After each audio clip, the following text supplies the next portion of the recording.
রং বেরং কথার গল্প পাঠে আপনাদের সকলকে সাদর আমন্ত্রণ। এখন আমি পড়ে শোনাব রবীন্দ্রনাথ ঠাকুরের লেখা উপন্যাস যোগাযোগ। আজ ২৭ পর্ব। সন্ধে হয়ে এলো। সেদিন কুমুকে কোথাও খুঁজে পাওয়া যায় না। শেষকালে দেখা গেল ভাড়ার ঘরের পাশে একটা ছোট কোণের ঘরে, যেখানে প্রদীপ, পিলসুস তেলের ল্যাম্প প্রভৃতি জমা করা হয়, সেইখানে মেঝের উপর মাদুর বিছিয়ে বসে আছে। মতির মা এসে জিজ্ঞাসা করলে, এ কী কাণ্ড দিদি? কুমু বললে, এ বাড়িতে আমি সেজবাতি সাফ করব, আর এইখানে আমার স্থান।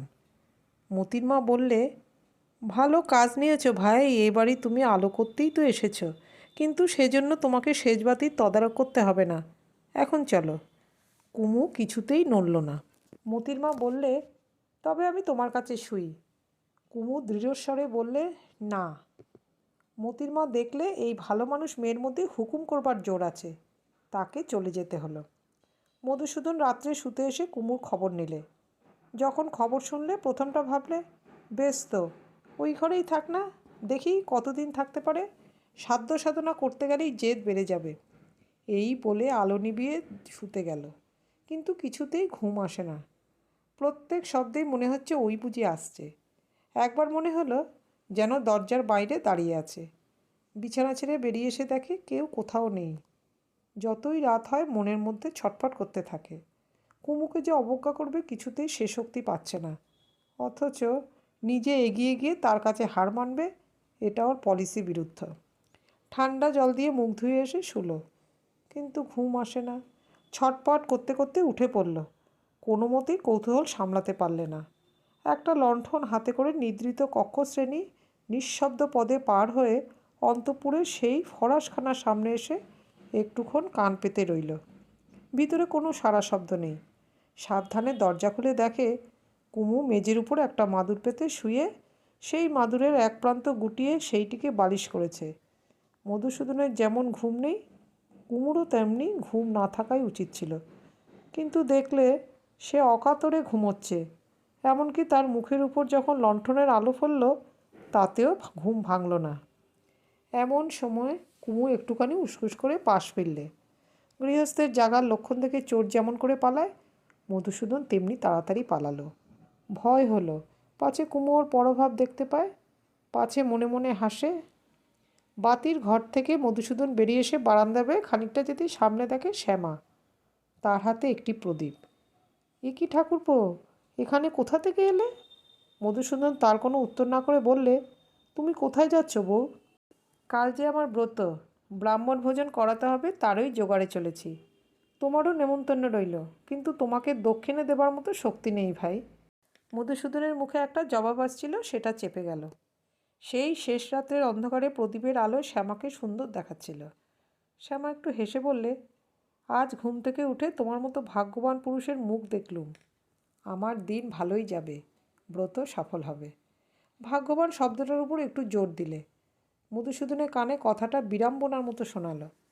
কুমুর সম্বন্ধে কোনো কথা স্পষ্ট করে জিজ্ঞাসা করতে শ্যামার সাহস হলো না। কাল কিন্তু আমার ঘরে খেতে এসো, মাথা খাও বলে সে চলে গেল। ঘরে এসে মধুসূদন বিছানায় শুয়ে পড়ল। বাইরে লণ্ঠনটা রাখলে যদি কুমু আসে। কুমুদিনীর সেই সুপ্ত মুখ কিছুতেই মন থেকে নড়তে চায় না। আর কেবলই মনে পড়ে কুমুর অতুলনীয় সেই হাতখানি শালের বাইরে এলিয়ে। বিবাহকালে এই হাত যখন নিজের হাতে নিয়েছিল, তখন একে সম্পূর্ণ দেখতে পায়নি। আজ দেখে দেখে চোখের আর আশ মিটতে চায় না। এই হাতের অধিকারটি সে কবে পাবে? বিছানায় আর টিকতে পারে না, উঠে পড়ল। আলো জ্বালিয়ে কুমুর ডেস্কের দেরাজ খুললে দেখলে সেই পুঁতিগাঁথা থলিটি। প্রথমেই বেরোলো বিপ্রদাসের টেলিগ্রামখানি, ঈশ্বর তোমাকে আশীর্বাদ করুন। তারপরে একখানি ফটোগ্রাফ, ওর দুই দাদার ছবি, আর একখানি কাগজের টুকরো বিপ্রদাসের হাতে লেখা গীতার এই শ্লোক। ঈর্ষায় মধুসূদনের মন ক্ষতবিক্ষত হতে লাগলো। দাঁতে দাঁত লাগিয়ে বিপ্রদাসকে মনে মনে লোপ করে দিলে। সেই লুপ্তির দিন একদা আসবে ও নিশ্চয় জানে। অল্প অল্প করে স্ক্রু আঁটতে হবে। কিন্তু কুমুদিনীর যে 19টা বছর মধুসূদনের আয়ত্তের বাইরে, সেইটে বিপ্রদাসের হাত থেকে এই মুহূর্তেই ছিনিয়ে নিতে পারলে তবেই ও মনে শান্তি পায়। আর কোনো রাস্তা জানে না জবরদস্তি ছাড়া। পুঁতির থলিটি আজ সাহস করে ফেলে দিতে পারলে না। যেদিন আংটি হরণ করে নিয়েছিল, সেদিন ওর সাহস আরও বেশি ছিল। তখন জানতো কুমুদিনী সাধারণ মেয়ের মতোই সহজেই শাসনের অধীন, এমনকি শাসনই পছন্দ করে।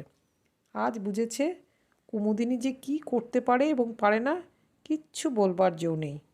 কুমুদিনীকে নিজের জীবনের সঙ্গে শক্ত বাঁধনে জড়াবার একটি মাত্র রাস্তা আছে, সে কেবল সন্তানের মায়ের রাস্তা। সেই কল্পনাতেই ওর সান্ত্বনা। এমনি করে ঘড়িতে 5টা বাজল, কিন্তু শীতরাত্রে অন্ধকার তখনও যায়নি। আর কিছুক্ষণ পরেই আলো উঠবে, আজকের রাত হবে ব্যর্থ। মধুসূদন তাড়াতাড়ি ঘর ছেড়ে চলল। ফরাসখানার সামনে পায়ের শব্দটা বেশ একটু স্পষ্টই ধ্বনিত করলে। দরজাটা শব্দ করেই খুললে। দেখলে ভিতরে কুমু নেই। কোথায় সে? উঠোনের কলে জল পড়ার শব্দ কানে এলো।